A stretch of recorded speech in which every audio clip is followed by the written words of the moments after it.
Fala pessoal, bem-vindos a mais uma aula do nosso curso de Automação Industrial 2. Nessa aula de hoje eu quero comentar um pouquinho com vocês a respeito da parte de sensores. Tá? Nós vamos comentar um pouquinho sobre as diferentes propriedades que existem nos sensores e os diferentes tipos de sensores que existem no ambiente industrial. Fazendo uma análise aí mais geral, né, do papel dos sensores no ambiente industrial, nós podemos então classificá-los de acordo com a pirâmide de automação. No nível 1, os sensores eles estão lado a lado aí com as máquinas, com os motores e os atuadores, ok? E juntamente com o nível 2, que nós temos aí o CLP, que eu vou estar mostrando para vocês ao decorrer dessa disciplina de automação industrial, os PCs industriais e os SDCDs formam o que a gente chama aí de chão de fábrica, que vai ser o foco do nosso curso de automação industrial. É importante ressaltar que também o nível 3 costuma fazer parte da automação industrial, mas envolve assuntos um pouquinho mais complexos que não estão previstos nessa nossa disciplina. Mas vamos lá, voltando para a parte de sensores, vamos iniciar então nossos estudos, né? Primeiramente, eu quero definir com vocês essa palavrinha, instrumentação, tá? Que é a ciência que desenvolve as técnicas, né, e aplica a questão de sistemas de medição, transmissão e indicação, tá? Então, os sensores eles são trabalhados, né, por meio da instrumentação, ok? E o interesse da instrumentação é justamente você monitorar variáveis físicas dentro dos seus equipamentos, de suas máquinas, nos processos industriais. Então, beleza. Se a instrumentação está interessada aí, né, em monitorar grandezas físicas, eu pergunto para vocês, onde é que a gente pode encontrar a instrumentação? Tá? Eu trouxe aqui para vocês alguns exemplos, né? Indústria siderúrgica, indústria petroquímica, indústria alimentícia, indústria de papel, indústria têxtil. Tá? Eu posso falar para vocês com certeza que qualquer parque industrial que envolva pelo menos um nível mínimo de automação, ele vai fazer uso da instrumentação. Tá? E conforme eu vou falar para vocês mais para frente, a instrumentação é responsável por fornecer as informações aos nossos controladores industriais, beleza? E os nossos instrumentos de medição eles vão poder ser classificados aí de acordo com alguns critérios, tá? Nós vamos comentar 3 critérios para vocês, né? Classificação por função, localização, sinal transmitido ou suprimento. Vamos lá. Eu trouxe para vocês aqui um geral, né, da classificação por função. Nós vamos apresentar cada um desses conceitos para vocês. Indicador, controlador, integrador, transmissor, atuador, conversor, né? E assim por diante. Então vamos à nossa primeira definição. Indicador é um instrumento de medição que apresenta uma indicação, né? Conforme o próprio nome já diz, né? O indicador é o que mostra para você o que está sendo lido. Nós temos aí 2 tipos de indicadores, né? Indicador analógico ou indicador digital. O indicador analógico é aquele que vai apresentar normalmente um ponteiro. Nós temos uma escala gradual ao fundo, né? Então a gente faz a comparação da posição do ponteiro, né, com a posição na escala para obter o valor que ele está indicando. Nós podemos ter aí também indicadores digitais, que podem ser tanto na forma de números, tá, conforme eu estou mostrando para vocês aqui nesse multímetro, quanto na forma de barras. Okay? Então nós temos várias barrinhas, né? Conforme a grandeza que eu estou medindo ela vai aumentando, a quantidade de barras vai aumentando também, conforme estou mostrando aí para vocês na esquerda. O próximo conceito é o conceito de registrador. Também o nome dele é bem intuitivo, tá? É um instrumento que faz um registro, tá? Ele consegue então armazenar a sua leitura durante o tempo, beleza? Nós podemos ter aí também, né, registradores analógicos e digitais. É importante ressaltar também que alguns desses caras eles podem fazer registro de mais de uma variável simultaneamente, tá? Então, eu trouxe para vocês aqui 2 exemplos. À esquerda, eu coloquei para vocês aqui um exemplo de um registrador analógico, tá? Que ele registra a informação num papel, conforme ele vai medindo durante o tempo. Tá? E à direita, nós temos aí um registrador digital, que utiliza de um computador para fazer então o armazenamento das leituras do meu sensor. O próximo instrumento que a gente vai comentar com vocês é o transmissor. A nomenclatura dele também é bastante intuitiva, né? E a função desse cara é pegar o sinal que vem do meu sensor, que normalmente é um sinal de baixa potência, e transformar esse sinal em um sinal que pode ser enviado em longas distâncias, beleza? E normalmente é recebido por um receptor. ok? Nas figuras aqui nós temos dois exemplos de transmissores, que são esses caras aqui, ó. Beleza? Esses aqui são os transmissores.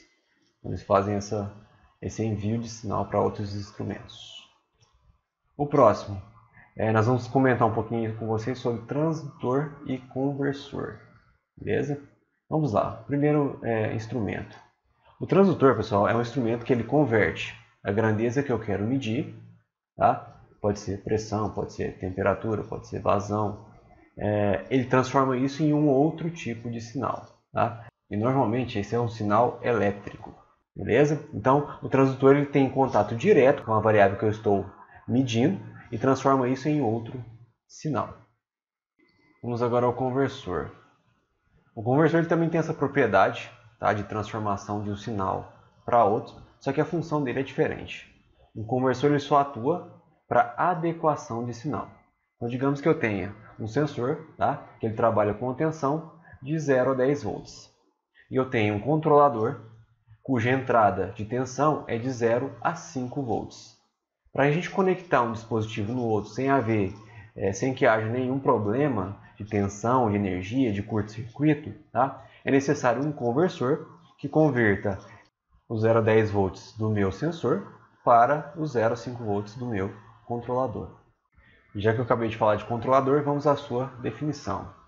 É um instrumento, né, que compara a variável que eu estou tentando controlar com o valor desejado, tá? E ele tem que manter essa variável nesse valor desejado. Beleza? Ele também é responsável por tomar algumas decisões aí no ambiente industrial. Tá? Pode ser um controlador tanto analógico quanto digital. Eu trouxe para vocês alguns exemplos de controladores aqui. Okay? Dentre eles, nós vamos ter aí os CLPs. Tá? Esse aqui mostrado à esquerda, ele é um CLP. Tá? Isso aqui é um controlador de temperatura. Okay? Esse aqui também é um controlador de temperatura, só que ele é analógico. Beleza? Então esses caras aí vão ser responsáveis por controlar, né, as variáveis no ambiente industrial. Mas aí vocês podem se perguntar, né, como é que o controlador exerce a sua função de controle no ambiente industrial? Através dos elementos finais de controle, também chamado de atuadores. Beleza? Nós podemos ter aí, válvulas, né, conforme está mostrado aqui para vocês, nas 3 figuras. Nós podemos ter cilindros pneumáticos, nós podemos ter motores elétricos, nós podemos ter resistências, nós podemos ter lâmpadas, nós podemos ter buzinas em geral, ok? São todos exemplos de atuadores ou elementos finais de controle. Essa foi então a classificação por função. Vamos agora ao segundo tipo de classificação, que é por localização. Tá? Nós podemos ter instrumentos localizados tanto no painel, onde fica a sala de controle, né, quanto no campo, né, onde a gente tem as nossas máquinas, nossos motores, nossos cilindros. E normalmente o que nós temos registradores, controladores, cartões SDCD, estações de supervisão e CLPs localizados na sala de controle.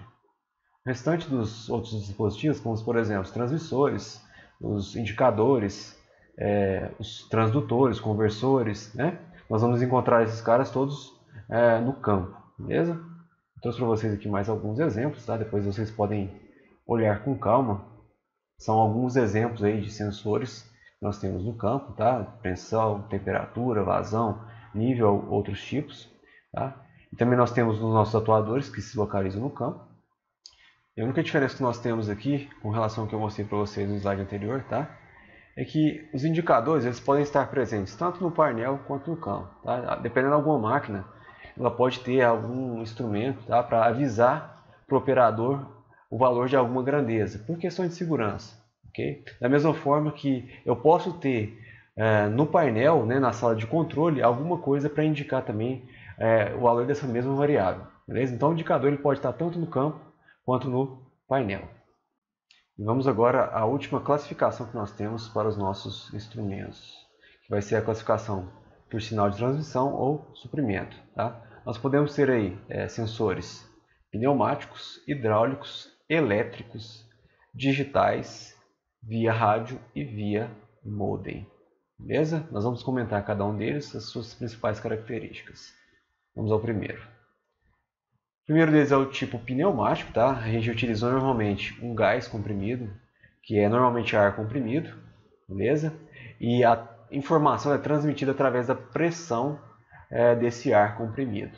Então, quanto mais aumenta essa pressão, maior aumenta aquela grandeza que eu estou medindo, beleza? Normalmente essa pressão é manipulada de maneira linear, tá? Então, a gente estabelece uma relação linear entre a grandeza que eu estou medindo e a pressão de saída do meu sensor. Normalmente a gente tem um padrão de pressão de 0,2 até 1 kgf por centímetro quadrado, tá? Vocês podem até se perguntar, né? Por que começa em 0,2 e não começa em 0, tá? Porque eventualmente esse tipo de instrumento pode sofrer com vazamentos, ok? Que faz então a pressão cair, né, para o valor 0, né? Que em pressão relativa é a pressão atmosférica. Então, se a gente não utilizar esse limiar de 0,2, a gente não consegue então detectar vazamento desse tipo de instrumento. Agora vamos às vantagens desse tipo de instrumento. A grande vantagem que a gente tem, né, de dispositivos pneumáticos, na verdade a única vantagem, e acaba sendo um requisito para algumas aplicações, né, que a gente consegue utilizar instrumentos pneumáticos, né, onde existe risco de explosão. Então, são fábricas em que o produto que está sendo trabalhado, ele corre o risco de entrar em combustão, né, e vir a causar alguma explosão, caso, né, você utilize algum dispositivo que gere alguma fagulha elétrica, por exemplo. Já com relação às desvantagens, né, nós temos aí várias. Primeiramente, nós necessitamos aí de tubulação de ar comprimido para seu suprimento e funcionamento, né? Então, precisa de toda uma infraestrutura contendo aí ar comprimido ou algum outro tipo de gás, né, para transmitir esse sinal, né, e o suprimento para o meu sensor. Necessita de equipamentos auxiliares, tais como compressor, filtro, desumidificador e etc., né? Que tudo isso aí encarece o meu sistema. Devido ao atraso que ocorre na transmissão do sinal, este não pode ser enviado a longa distância, sem uso de reforçadores. Então, a gente tem uma distância de transmissão limitada a aproximadamente 100 metros. Vazamentos ao longo da linha de transmissão, né, ou mesmo nos instrumentos, são difíceis de serem detectados. Mas conforme a gente comentou anteriormente, né, a faixa de leitura de 0,2 a 1, né, ajuda nessa questão da detecção de vazamentos. E não permite a conexão direta aos computadores, porque nenhum computador ele vai aceitar um sinal pneumático, né, diretamente ligado nele. É necessário algum tipo de conversor para transformar esse sinal pneumático em um sinal elétrico que seja compatível com o computador. O próximo tipo de sinal que eu quero mostrar para vocês é o sinal do tipo hidráulico, tá? Ele é bastante parecido com o que a gente tem no sinal pneumático, tá? Só que nós vamos utilizar desse tipo de sinal em fábricas em que é necessário torques elevados, forças elevadas, ok? E que já existe, digamos assim, a infraestrutura hidráulica, beleza? E o sinal é transmitido através da pressão, né, que é aplicada no seu óleo hidráulico.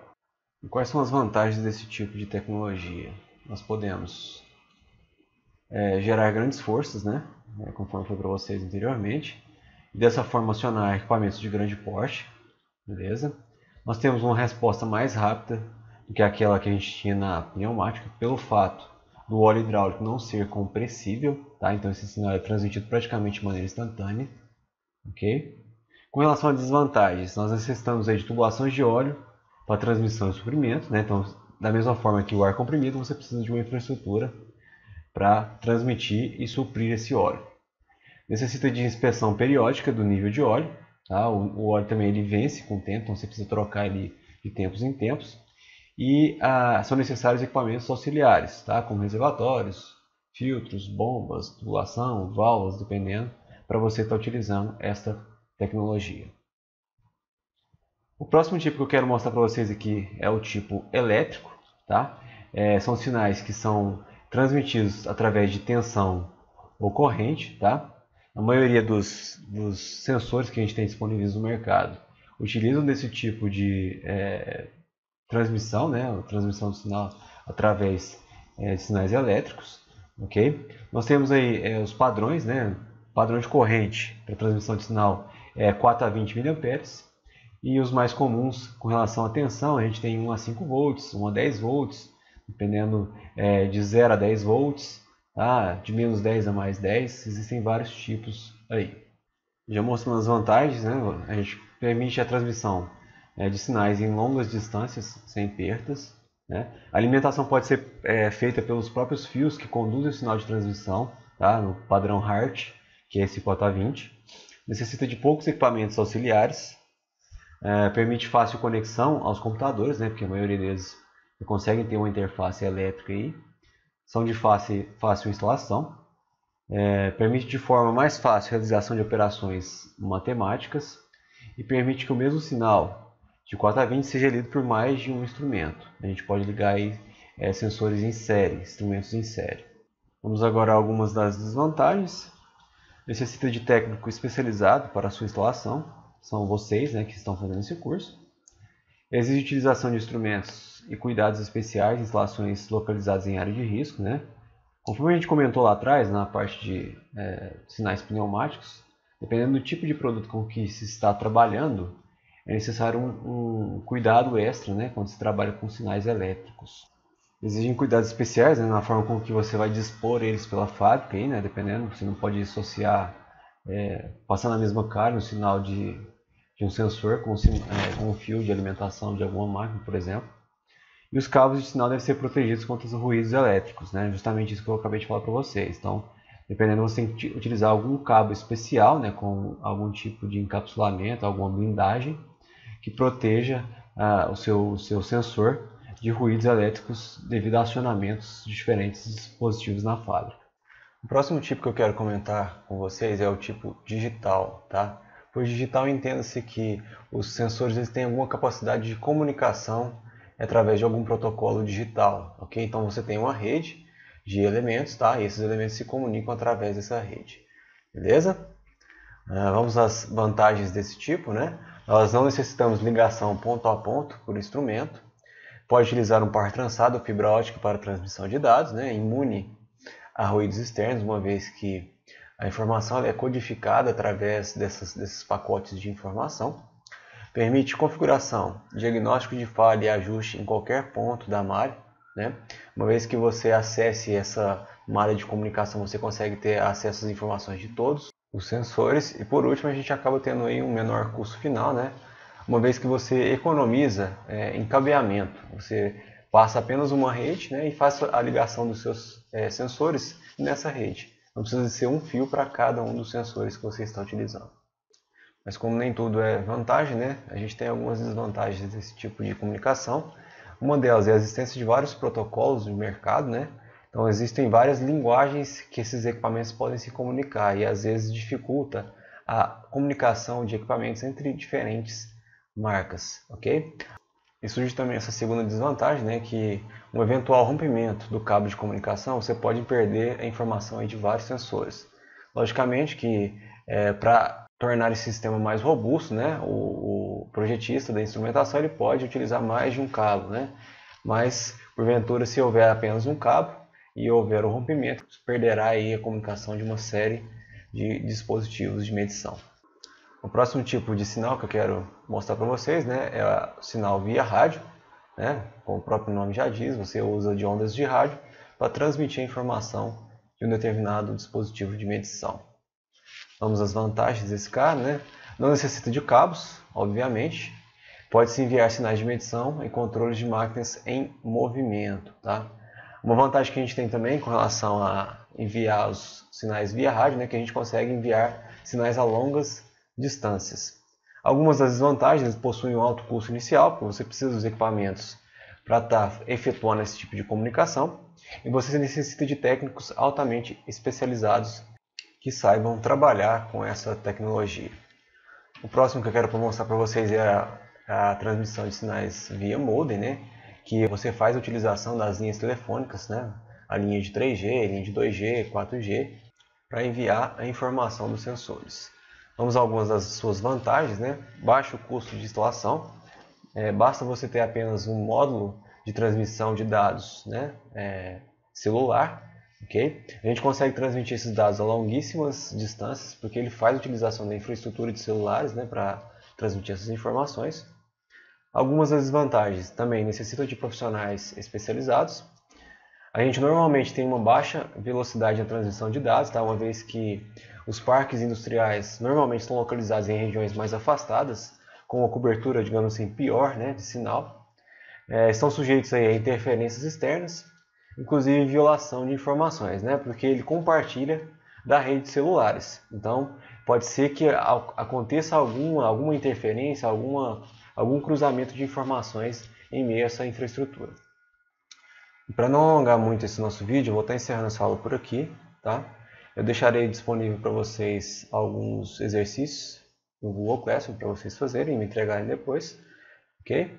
Na próxima aula a gente vai tratar da questão de características estáticas dos instrumentos, continuando, né, o que a gente começou nessa aula. E mais uma vez, obrigado pela atenção e até a nossa próxima aula.